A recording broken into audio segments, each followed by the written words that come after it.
Começa agora, Café com Política. Uma realização 96 FM e Jornal da Cidade. Seja muito bem-vindo à edição número 142 do Café com Política, que tem oferecimento de Brambila, acreditando no futuro. Eu sou o economista Reinaldo Cafeu e comigo na bancada o jornalista Ricardo Bizarra. Bom dia, Bizarra. Bom dia a todos. Também o jornalista João Jabur. Bom dia, Jabur. Bom dia, Cafeu. Bom dia a toda a nossa grande audiência. O assessor Kleber Santos. Bom dia, Kleber. Bom dia, Cafeu. Bom dia, amigos que nos acompanham nessa manhã. E hoje, com alegria, aqui presencial, me veio especial para o programa aqui lá do Paraná. Júlio César de Pieri Sanches, o diretor da Agile Pesquisa. Prazer recebê-lo aqui. Ele ficou... Sabe o que está acontecendo? O cafezinho é ostentação. Eu falei, eu vou lá beber esse café em loco. Bom dia para você, Júlio. Bom dia, Cafeu. Bom dia a todos. Uma honra estar aqui com vocês e, sem dúvida, o café aqui me fez sair de Londrina, vir presencialmente aqui, vamos provar esse café. Antes da gente entrar no debate, Júlio, fala um pouquinho da Agile Pesquisas aí. Inclusive, você tem aí uma participação também como um dos representantes daquele chamado agregador de pesquisa, né? Fala um pouquinho da Agile. Isso mesmo, Cafeu. A Agile está no mercado desde 2008, né? Eu, como consultor, atuo na área política desde 99. E, graças a Deus, há muito esforço, trabalho aí de todo o nosso time. Na última eleição presidencial, a Agile foi incluída no agregador de pesquisas da CNN. O Poder 360 também, que é um órgão muito visitado por políticos, né, pela classe aí da política nacional, também divulga nossas pesquisas. Então, a gente está aí buscando um espaço, conquistamos alguma coisa. E muito feliz de estar conseguindo contribuir com informações, com dados, e sair lá de Londrina e poder fazer uma pesquisa a nível nacional. Muito bem. O Kleber é um indisciplinado, né? Ele põe a câmera na frente e tudo mais. Não tem problema, viu, Kleber? Você está perdoado. Ô, Júlio, nós temos pesquisas, né, que estão saindo aí, e eu queria, antes da gente falar dos resultados, esse fato novo, né? Você que trabalha com a política, né? O que você está enxergando de tudo isso que está acontecendo em torno do Bolsonaro? Na sua visão, está cada vez mais sinalizado que dificilmente ele participa do pleito ano que vem? Acho muito difícil, Café, muito difícil.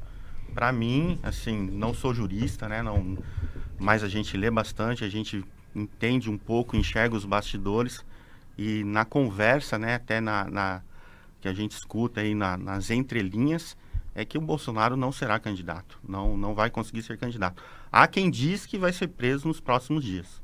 Essa é a leitura de eventual... Mas a prisão seria depois, né, João Jabur? Porque tem ainda que ser a denúncia e tem que dar as possibilidades. A não ser que seja uma preventiva no sentido semelhante ao Braga Neto, né? Não sei se é essa a leitura que você faz também, Jabur. Eu acho difícil também uma prisão temporária ou preventiva agora, porque não há elementos para isso, né? É uma pessoa com o endereço certo, conhecida, já tem o passaporte confiscado. Exatamente, a não ser que ele comece a interferir, que ele chame uma testemunha ou outra para coagir, chame o Mauro Cid para conversar, mas não deve acontecer isso, né? E uma prisão é uma possibilidade, sim. Agora eu queria perguntar ao Júlio, que analisa bastante o quadro político, Júlio, o Bolsonaro vai usar a seu favor até o final, né? Essa possível condenação, ou pelo menos essa denúncia que foi feita pela PGR na semana passada. É uma estratégia boa, a da vitimização? Tem que objetivo? Por um lado, ele se mantém candidato, pré-candidato, por outro, ele segura, né, o campo dele e não deixa surgir um novo candidato. Na minha opinião, até o Tarcísio está se segurando por conta disso apenas, né, em dever de lealdade, e também porque o Bolsonaro ainda não sinalizou favoravelmente para outros candidatos do seu espectro ideológico. Sim, João. Eu acho que tudo isso que está acontecendo, né, ele usa como uma perseguição, vamos dizer assim. E como o país está polarizado, você tem aí vamos dizer, esquerda e direita, vamos pensar do jeito que é transmitido quase todos os dias aí na imprensa nacional, ele segura o time dele. Então, se você for conversar com, vamos usar o termo bolsonarista, esse eleitor ou esse cidadão que gosta do Bolsonaro, a leitura que ele faz na grande maioria das vezes é que ele está sendo perseguido, que não fez nada de errado, e tem uma massa que pensa dessa forma. Veja, eu não estou julgando, nem estou falando se ele fez alguma coisa de errado ou não, a justiça está aí para julgar. Mas politicamente ele usa essa massa, ele usa esses eleitores e o discurso dele é perseguição, perseguição, perseguição, não tem prova, não fiz nada de errado e ele segura um contingente muito grande. Lembrando que no final do ano, né, quando passou, na verdade, no início do ano, quando aquele mundaréu de gente acampado na frente dos quartéis e tudo mais, esperando uma movimentação do Bolsonaro. Você vê uma força política do Bolsonaro. E, claro, ele utiliza disso para segurar a massa, para se manter candidato e vai usar isso, sim, politicamente. É como manter a tropa animada, né? Motivada, né? Um pouco por aí. Ô, Kleber, nesse contexto, né? Você que analisa também a política, assessora a área política, a estratégia me parece adequada para manter essa tropa animada até que chegue um momento em que ele coloque ali um substituto. Ou ele vai mesmo naquela trilha que o Lula teve, mesmo preso, foi candidato, depois retira a candidatura, aí fala, ó, o meu representante é o Haddad. Você acha que ele vai trabalhar nessa linha? Pode, aí é uma questão realmente estratégica. O importante é que, se você observar, a ideologia continua forte. Então, independentemente do Bolsonaro, isso a gente percebe claramente. A ideologia continua forte, continua acesa e a mobilização das bases também continua forte. É só a gente observar pelas redes sociais como que a direita está presente e continua dominando as redes sociais. Então, o que ele fala rapidamente se repercute no país inteiro. Tudo que ocorre no governo, automaticamente a oposição espalha isso com uma facilidade muito grande. Então, o que a gente percebe é que existe, independentemente do Bolsonaro, claro, ele é o grande... as pesquisas estão indicando isso, é o grande nome realmente, é o grande líder da oposição, mas independentemente disso, da estratégia que ele adotar, existe sim uma ideologia e uma mobilização que continuam muito fortes no país. Agora, Júlio, se nós pensarmos no sucessor dele, né? Fala-se na Michelle, vamos analisar cada quadro, vai. A Michelle, né? O Bolsonaro no início falou, ela não tem experiência, não quero ter uma exposição, mas uma última entrevista que ele concedeu se ele me colocar lá como chefe de gabinete, até top, ou seja, ele mudou um pouco. O que você acha da Michelle para a gente falar depois de outros nomes? Eu acho que utilizo o sobrenome Bolsonaro, mas eu imagino ser uma candidata com fragilidade. Não tem o que entregar. Não tem que entregar. Em comparação com outros nomes que a gente vai falar daqui a pouco, do lado da direita, do espectro da direita, ela não tem o que entregar. Ela é esposa do ex-presidente. Vamos lá. É carismática, uma pessoa que se apresenta bem, tem toda a direita que vai acabar apoiando, mas eu acho que daí num pleito eleitoral fica frágil. Algum filho do Bolsonaro, por exemplo, o próprio Eduardo, que é o mais sanguíneo dos filhos, o mais próximo do temperamento do Bolsonaro. Vai apanhar muito. Eu imagino que algum Bolsonaro tem que ser, no máximo, vice de alguém. Não como cabeça de chave. Não como cabeça. Imagino que o Bolsonaro, tudo bem. Aí, Jabur, temos outros, né? Tarcísio, né? Quem mais? O Ratinho Júnior, Caiado, Marçal, Gustavo Lima, são os nomes que estão pintando aí. Tirando o Tarcísio, esses outros todos que você citou não são exatamente bolsonaristas, né? É mais ali a centro-direita, né? Que começa a se representar. O Ratinho, PSD, né? O Caiado, PSD também, né? União Brasil. Acho que é União. Vou fazer uma perguntinha aqui para o Júlio. Não. Júlio, já que estamos falando desses nomes, você que está no Paraná, pertinho do Ratinho, eu sei que você acabou de fazer pesquisa para o estadual. Foi. Como é que está essa movimentação do Ratinho, afinal? E ele é bom mesmo? Ele é um bom governador. Nós fizemos uma pesquisa agora, deu 73% de aprovação do índice de governo. Você imagina um governador que já está no seu segundo mandato, 73% de aprovação, uma no estado. Eu peguei ontem à noite uma parcial nossa de uma cidade de Cascavel, falta acabar, que vai acabar hoje, está batendo 81%, lá Cascavel é uma cidade do agro. Então você pega um governador que ele é muito bem avaliado. E dizem que depois do carnaval aí ele se declara pré-candidato a presidente. É o sonho dele. Se declara? Eu vou falar aqui do que a gente acompanha a carreira do Ratinho desde que ele foi candidato a deputado, né? Quando ele foi o deputado mais votado da história lá, deputado estadual, a gente conversando com um dos coordenadores dele, que está com ele até hoje, ele abre uma folha sulfite assim e ele mostra o planejamento do sonho do Ratinho. E ponto final é presidência. É como se fizesse um planejamento estratégico da carreira, né? Ele faz o propósito, cria uma linha de visão e vai construindo dentro dessa linha de visão, pontuando que ele vai chegar lá na frente. Ele sabe onde ele está, onde ele quer chegar. Isso. E até agora se cumpriu o planejamento dele.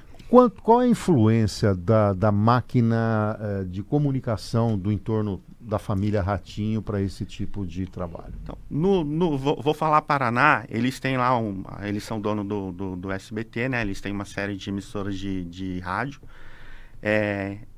Influencia demais. Só que o Ratinho, como político no Paraná, ele já fez nome independentemente da comunicação. Que comunicador é o pai dele, né? O Carlos Massa, né? O Ratão, vamos dizer assim. A gente chama lá de Ratão. Mas o Ratinho, eu imagino que, agora pensando numa corrida presidencial, aonde vai fazer diferença mesmo é o meio de comunicação da família. Aí você imagina um candidato que não é conhecido nacionalmente e já está batendo 15 pontos nas pesquisas. E com o nome Ratinho, né? Daí você pega o pai, dono de emissora, tem mais de 70 rádios, se eu não me engano, no Brasil. Boa presença aqui em São Paulo, né? Boa presença aqui em São Paulo. Então, eu acho que é um nome que o pessoal talvez subestime ainda, mas é um nome que ele vai compor. Ele pode ser um vice muito bom. E um elemento do governador de São Paulo, ele tem o detalhe da novidade que o eleitorado sempre gosta, né, Kleber? Dessa coisa do certeza. novo. É novo, não é um... E aí, né, Kleber, que vem uma discussão de surgimento de outros nomes, né? Para sair nós tínhamos o eixo Rio-São Paulo, ou a política café com leite no passado, né? Com Minas e São Paulo. E agora teria aí a possibilidade de tirar esses extremos, né? Em que você, sem o Bolsonaro numa ponta, dependendo do posicionamento do Lula, se ele realmente não concorrer, me parece que um perfil do Ratinho, como é do Tarcísio, não adianta, né? Sim, perfeito. Seria um caminho, né? Será que e você tem batido que o morno não serve, mas até tem ponto ser mais do centro seria morno. Eu acredito que nesse momento a gente realmente tem falado do morno, mas o morno a gente tem dito muito, né, Café, na questão do posicionamento também. Então, mas na realidade do país hoje, eu até depois quero que o Júlio fale sobre isso, porque ele tem feito pesquisas, pode estar havendo também uma saturação já dessa questão da polarização, porque isso é cansativo. Eu imagino que chega um momento que estressa tanto que as pessoas querem um pouquinho de paz, um pouquinho de calma. E nesse momento, saindo, por exemplo, um Bolsonaro do time, não vai ser mais. Então, automaticamente, desestressa um pouco a situação toda e a população pode sim buscar esse do centro. E, claro, que eu imagino o país mais um centro-direita, isso automaticamente, porque já o centro-esquerdo eu acho um pouco mais de dificuldade. Até gostaria que o Júlio comentasse justamente essa questão, Júlio. Se isso que a gente tem visto, esse derretimento, de certa forma, do Lula, que a gente tem acompanhado, nesse caso aqui, existe o que está pesando mais, um descontentamento real com o governo, ou já é essa vontade de sair da polarização e começar a trabalhar um pouquinho mais no centro, numa coisa mais tranquila? Kleber, eu acho que, em primeiro ponto, o descontentamento com o governo. Eu acho que porque se a economia estivesse indo bem, e mesmo essas barbaridades que a gente vê, esses discursos do Lula, Janja, falando um monte de bobagem toda hora, mas a economia estivesse equilibrada, o povo não estivesse sofrendo tanto, o eleitor ali da ponta, ele está preocupado com a situação financeira da casa dele, Kleber, e é a grande maioria do eleitor brasileiro. Então, se essa pessoa que vai resolver a situação do país, ele não enxerga, ele não consegue, não é desprezando, não é isso, mas ele não está preocupado em falar, ele é de esquerda, ele é de direita, ele quer alguém que resolva. Eu imagino que, então, o maior desgaste hoje é um governo mal avaliado do Lula. E é mal avaliado porque ele não faz um bom governo. Ele extrapola. Os gastos do governo estão incríveis, assim, um negócio absurdo. E a gente sente no dia a dia. Eu estive em Curitiba semana passada, paguei 7,10 no litro da gasolina.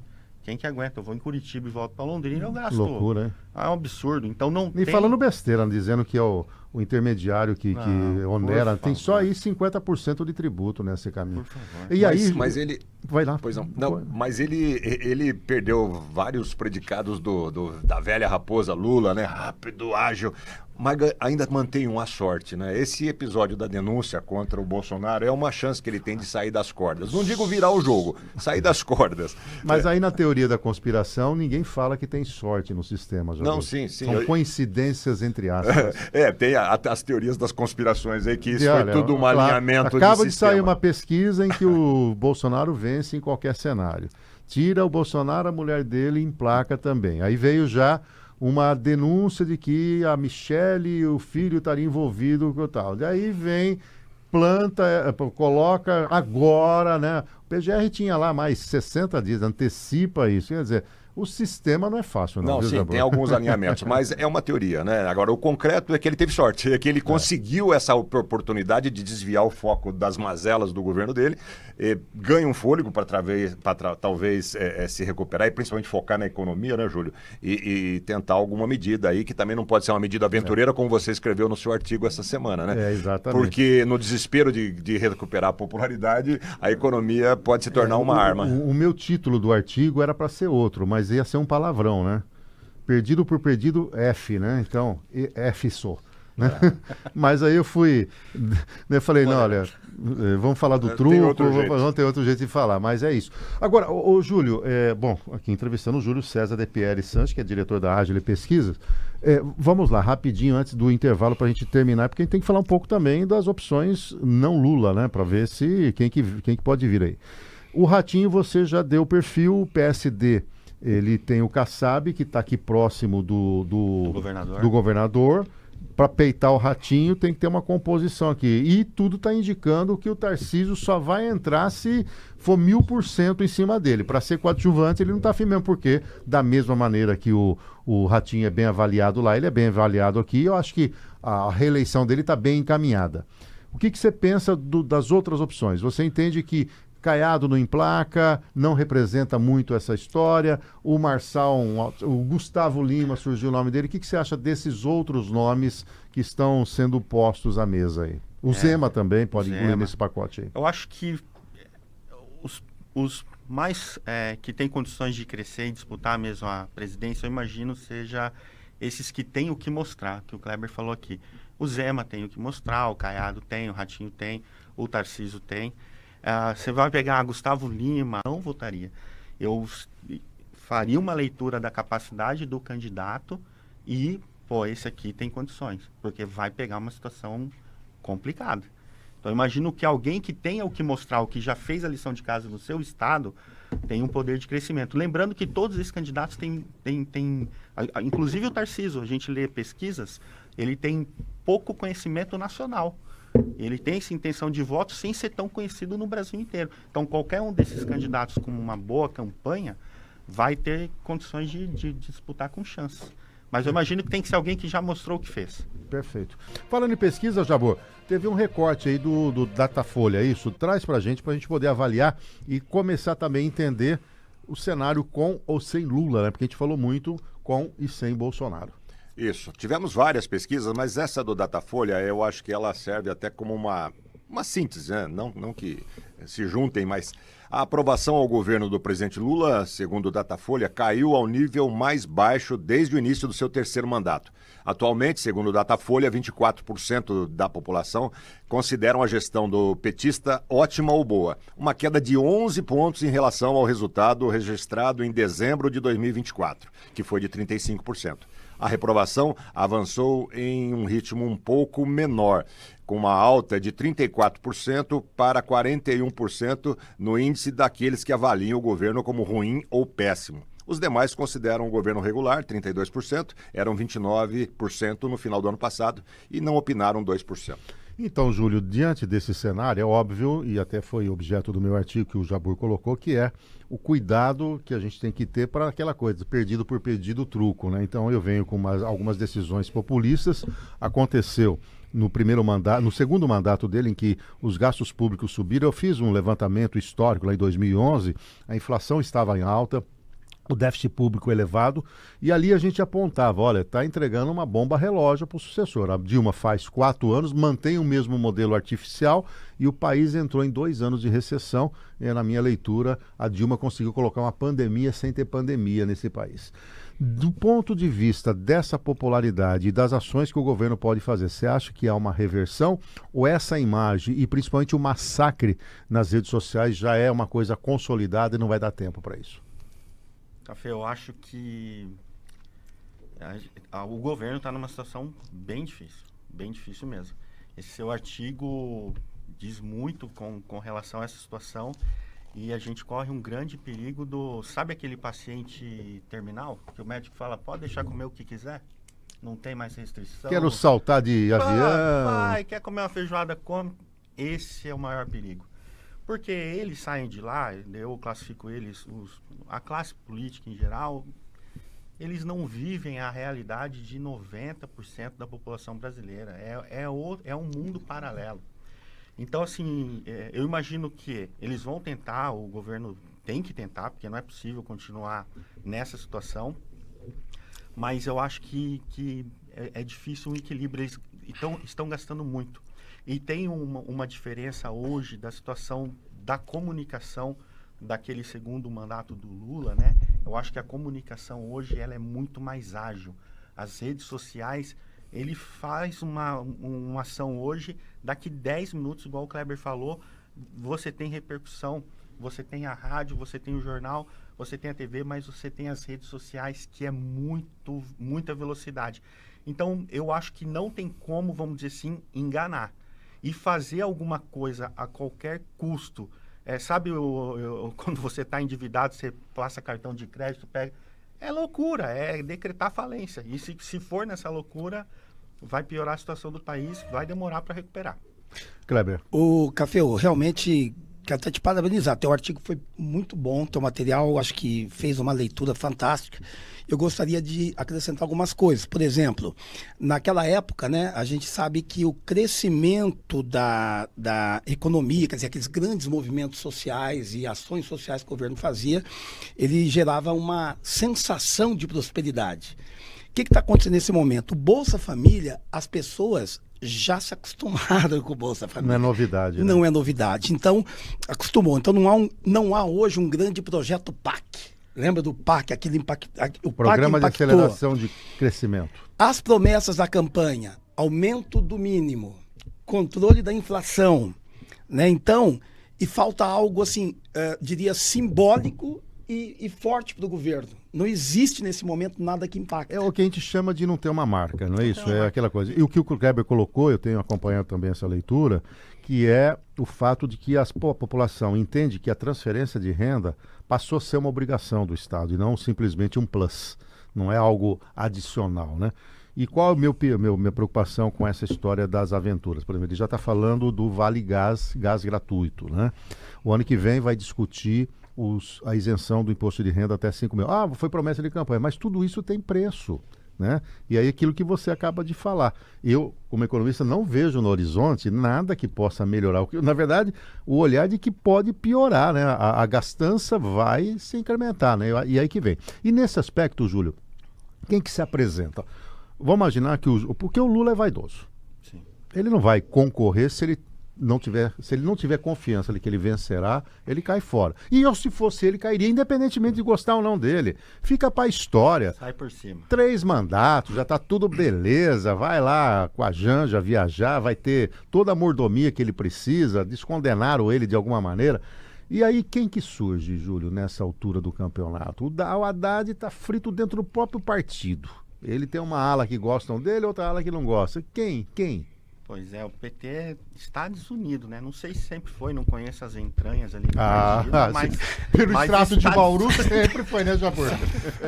Aqui é bem dividido.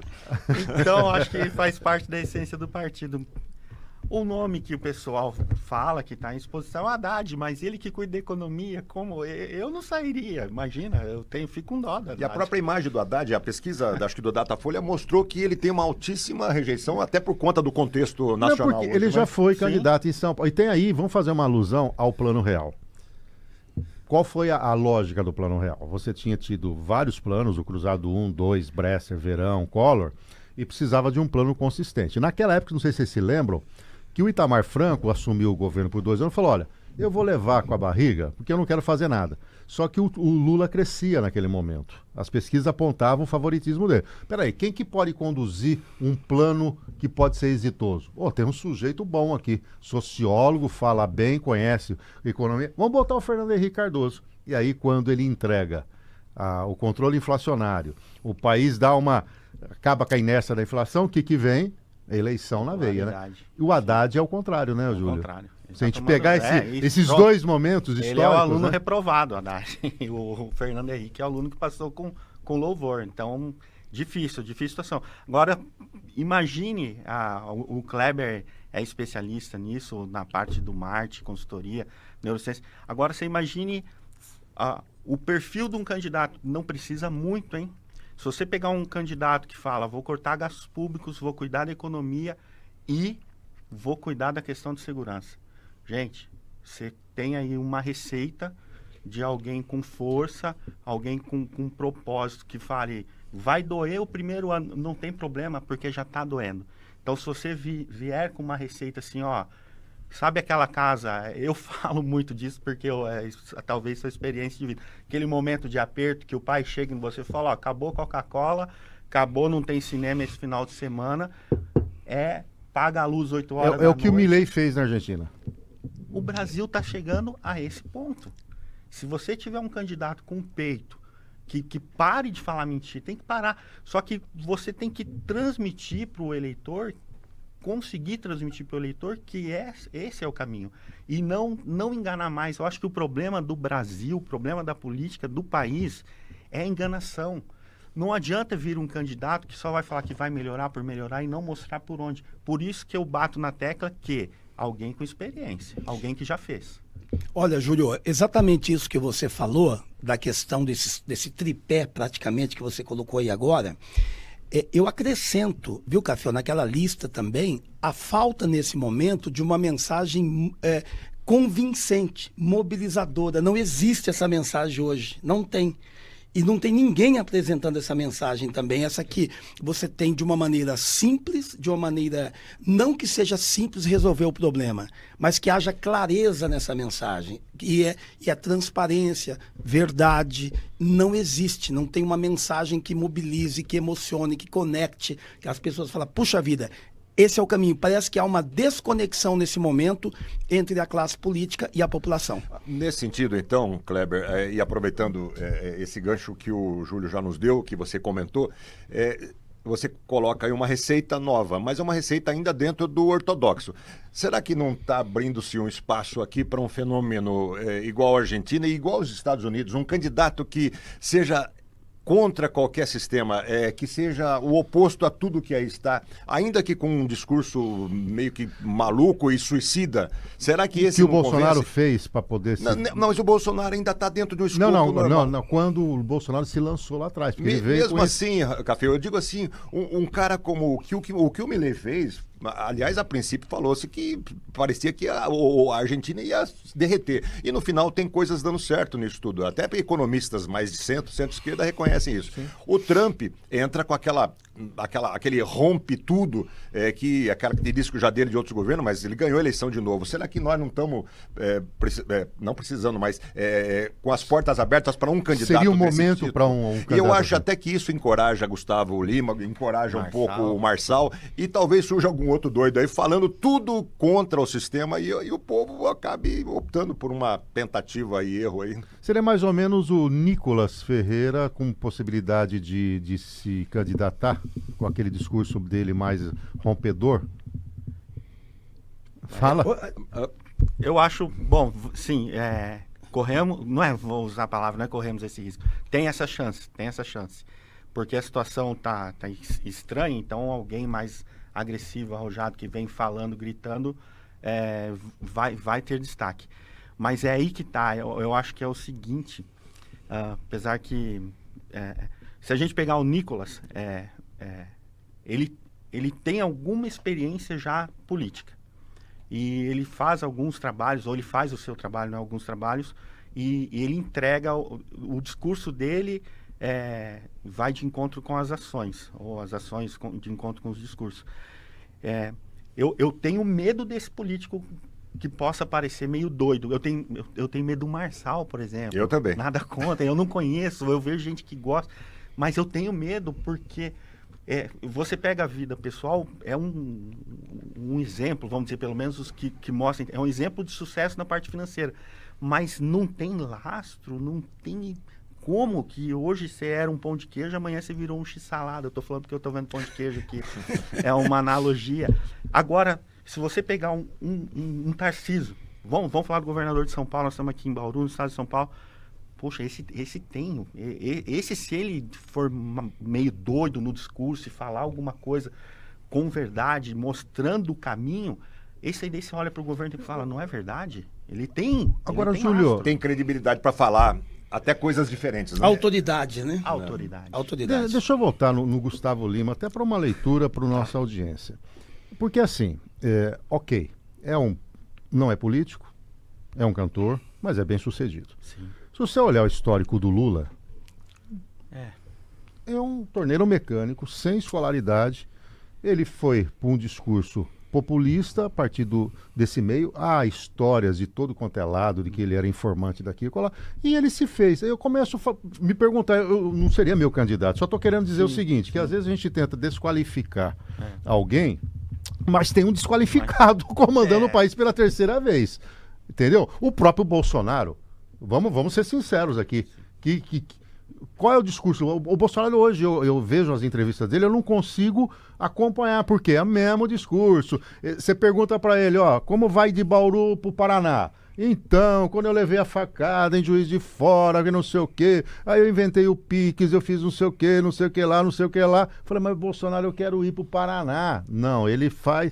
Então, se a gente pensar, obviamente que tanto o Bolsonaro como o Lula têm duas características que o Tarcísio não tem, que é o tal do carisma e tem essa coisa do apelo popular. Isso é essa coisa, né? Porque nós já tentamos aqui, né, Jabur, tantos administradores para governar a cidade, nós nunca deu certo, né? Aquele que é muito racional, muito pragmático, né? Olha, eu vou controlar as contas públicas, eu vou não sei o quê, o cara fala, eu quero saber se amanhã vai ter comida na minha mesa. Aí o cara fala, eu vou te dar picanha, né? Aquela cervejinha. Voltou a falar ontem.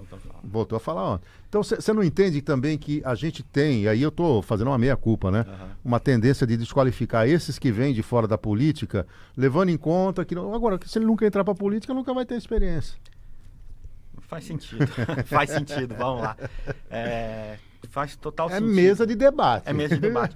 É assim, qual que é eu vou falar o meu receio daí como cidadão, tá? Daí eu já deixo de falar como analista de pesquisa, analista político. O meu receio é assim, que com uma situação que não está boa, Júlio, eu prefiro pegar alguém que já tem uma experiência na vida pública e que está sendo bem avaliado hoje, para justamente, vamos falar, para a gente não pôr um aventureiro. Um aventureiro, um cara que surfa numa situação apenas que pode dar certo. No final das contas, o raciocínio do Café faz sentido, porque pode ser que o Gustavo Lima, o cara também era lá da roça, virou cantor, deu tudo certo, pode ser que essa pessoa coloque o país para andar, como pode ser que o Marçal. Mas eu como olhando assim a situação do país, eu me sinto mais confortável votar num Tarcísio, no Ratinho, no Nicolas, ou em alguém que tem experiência para arrumar, desculpa a palavra que eu vou falar, para arrumar a bagaça, porque tá terrível.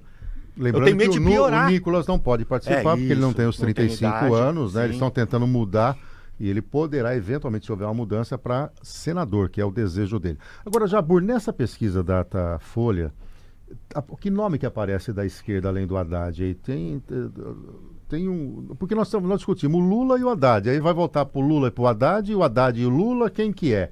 Porque nós estamos falando aqui do centro-direita e direita, nós citamos vários nomes. A Michele, o Eduardo, tem até o Flávio, aí você tem o Ratinho Júnior, você tem o Tarcísio, você tem o Caiado, tem o Zema. São 7 aí que de alguma maneira se distancia da esquerda. Quem que quem que tem aí, pô, na pesquisa? Café, que nome está aí? Não tem. Não de tem. Centro e centro-esquerda não tem. E na minha opinião, Café, aí, lançando um olhar um pouco mais de longo prazo, um panorâmico, de 1989 para cá, quando nós votamos, passamos a votar novamente após o período militar, basicamente quem governou o país foi o centro e centro-esquerda. A direita, os conservadores, nem tinha até vergonha de falar. Era vergonhoso falar que você era de direita ou de centro, hoje não. E um modelo que se esgotou e, principalmente, além de se esgotar, não houve renovação, por conta justamente da características dessa centro-esquerda, que é uma centro-esquerda populista. Isso é baseado na figura do Lula. É um líder de centro-esquerda, mas populista. E o populista não renova. Ele pensa no período dele e depois o restante é que se vire. E não tem renovação. A centro-esquerda não tem. Fernando Henrique aposentou, o Lula se esgotou, o Kleber está balançando a cabeça. Acabou. Pode ser que concorde com isso. Então eu acho que nós já começou com o Bolsonaro. O Bolsonaro só não foi reeleito, na verdade, por conta disso que você acabou de falar, errou muito, é um estilo maluco também de governar. Beligerante. Exatamente, e não conquistou a confiança das pessoas. O Lula, nitidamente, esgotou-se o modelo, tanto da pessoa dele, mas não é só a pessoa dele. Eu acho que a esquerda e centro-esquerda não tem uma proposta para o país, que é aquilo que o Júlio falou. Não tem uma mensagem que o Kleber também falou, não tem uma marca para oferecer. E não vai ser em 1 ano e meio agora que vai conseguir encontrar, eu acho. Então, é centro e centro-direita. É por isso que as pesquisas não mostram não tem outro viáveis. Pois não, Kleber. Eu quero dar um dado aqui importantíssimo que confirma exatamente essa questão da falta de renovação e de nomes para a esquerda. O PT acaba de mudar o estatuto do partido. O estatuto do PT agora libera reeleição quantas vezes quiser. Não podia. Então, dentro do partido. Dentro do partido. Então era assim, renovação seria três vezes deputado, já era. 2 vezes senador, já era, acabou. Assim que é o PT. A partir de agora, optou-se por não renovação, então por não ter, justamente por não ter. Optou-se pela experiência, vamos dizer assim. Mas, na verdade, é que liberou quem está lá, os deputados podem ir sem problema nenhum, acabou. Não existe mais essa limitação. Agora, Júlio, do ponto de vista da cronologia, né, pela experiência que você tem em pesquisa, quando essa coisa vai esquentar para valer? Porque nós já estamos discutindo essa questão das eleições desde o ano passado. Obviamente que nós estamos aí para definição praticamente há 1 ano, né, porque ali fevereiro, março do ano que vem nós já vamos começar a ter as convenções, tem todo um calendário. Mas na sua experiência como pesquisador, qual vai ser o momento mesmo que a população vai se dar conta de que as eleições presidenciais estão aí beirando? Que momento que a gente tem que ficar atento? Qual vai ser a inflexão? Café, o calendário eleitoral, ele tem, na minha visão, ele tem 2 datas. Tem a data do político, que a eleição já está valendo. A classe política já está em campanha. Só que para o eleitor, para a população em geral, é na virada do ano. Porque se você perguntar, às vezes a gente pergunta para o eleitor, se a eleição para presidente fosse hoje, em quem o senhor votaria? Ele fala, mas já é. Eu acabei de votar para prefeito, já é. Eles desconectados. Por quê? Falta de instrução? Não é isso. É porque a preocupação dele está sendo, eu tenho que sair de casa cedo, trabalhar e trazer o pão para minha casa no final do dia. E talvez esse seja um problema do país. Talvez é algo a se levantar. Que não se atenta que a política, ela gere a nação. Porque se você colocar lá bons políticos, as coisas vão mudando. Só que o eleitor brasileiro só lembra da eleição no ano da eleição. E a campanha para valer para a população em geral é na hora que começa a horário eleitoral. Só lembra da política, eu diria. Só lembra da política. Aí olha que situação. Aí ele fala assim, para qual candidato que eu vou trabalhar aqui na minha cidade que eu vou ter um valor a mais aqui para minha renda? Você entende que é uma coisa também de mudar a mentalidade? Então, respondendo, fiz uma historinha aqui, para o político a campanha já está valendo. Você conversa com o político, você conversa com do vereador ao senador, a um candidato a presidente, eles já estão em campanha. Na sua avaliação, é difícil o Lula reverter essa situação, por tudo que nós discutimos? Acho muito difícil. Mesmo tendo aí mais 7 meses, 8 meses pela frente nesse ano. Daqui a pouco nós estamos conversando aqui, nós estamos falando de Natal, Café. É verdade. Ó, é verdade. não dá tempo. Júlio, para a gente finalizar, fala um pouquinho aí da Agile e aonde a gente encontra pesquisas de vocês, o site, redes sociais. Faz a publicidade aí da Agile. Poxa, que honra, obrigado. Temos que pagar o cachê, né? O homem veio de Londrina para cá, né? Que é isso. Bom, primeiramente, é uma honra estar aqui com vocês. Muito obrigado mesmo, de coração, eu agradeço. A Agile, vamos lá. A Agile tá no nosso site, www.agilepesquisas.com. Lá você encontra pesquisas que a gente faz no Brasil inteiro, qualquer tipo de pesquisa, não só eleitoral. Estamos trabalhando inclusive bastante. Empresarial. Estamos trabalhando bastante, entregamos pesquisa estadual agora semana passada lá em Curitiba para avaliação de governo. Vamos fazer pós-carnaval uma pesquisa a nível nacional, quero compartilhar com vocês depois de pronta.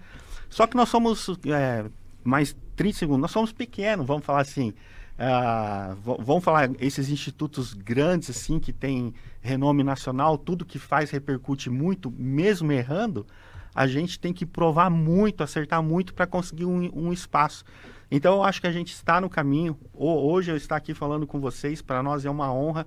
E só um dado, tá? Que da eleição passada, São José dos Campos, até para o ouvinte aqui da rádio procurar, para quem estiver nos assistindo, procure lá a eleição de prefeito de São José dos Campos.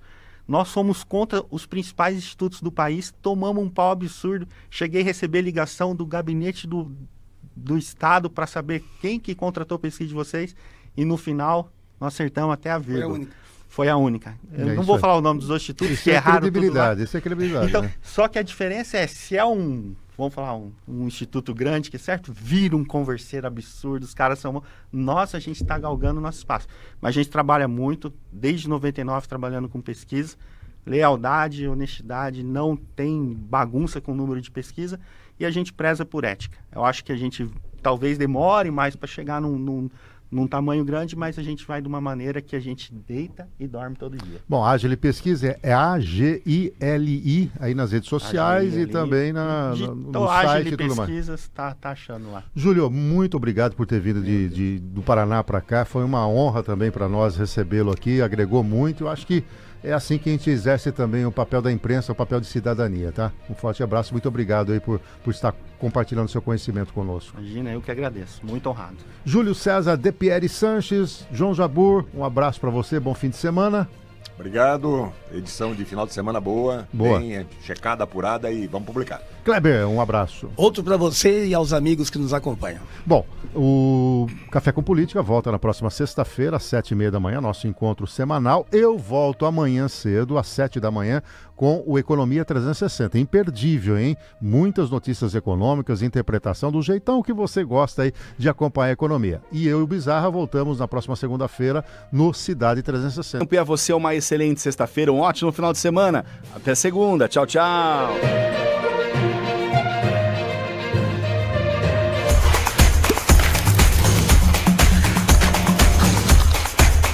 Café com Política. Você ouviu Café com Política. Sua dose semanal de informação e opiniões aqui na 96 FM e nas multiplataformas do Jornal da Cidade.